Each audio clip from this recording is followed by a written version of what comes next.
ब्रेकनंतर आपलं पुन्हा एकदा स्वागत। बातमी पावसासंदर्भातली आहे। राज्यातल्या काही भागात पुढचे 3 दिवस तुरळक ठिकाणी वादळी पावसाचा अंदाज हवामान विभागाने वर्तवलेला आहे। पूर्व विदर्भ आणि मराठवाड्यातल्या काही भागात पावसाला पोषक असं हवामान तयार झालंय आणि त्यानंतर 2 दिवस मात्र पावसाची उघडीप राहणार आहे।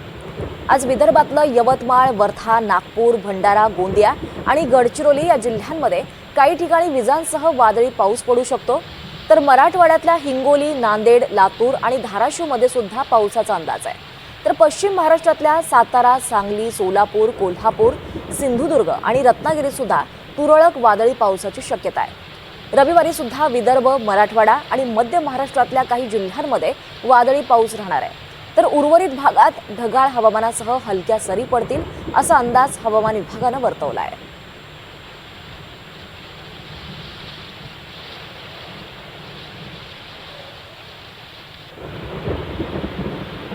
तर आज छत्री घेऊनच बाहेर पडा, कारण उत्तर पश्चिम बंगालच्या उपसागरात कमी दाबाचं क्षेत्र निर्माण झालंय। राज्यातल्या काही भागात शनिवारी हलक्या पावसाचा अंदाज आहे। सोसाट्याच्या वाऱ्यासह हलक्या पावसाची शक्यता वर्तवण्यात आली आहे। दक्षिण मध्य महाराष्ट्र, मराठवाडा आणि विदर्भात सोसाट्याच्या वाऱ्यासह हलका पाऊस पडेल आणि पुढचे 2 ते 3 दिवस मुसळधार पावसाची शक्यता नाही आहे। दरम्यान शनिवारपासून विजा कोसळण्याची शक्यता आहे।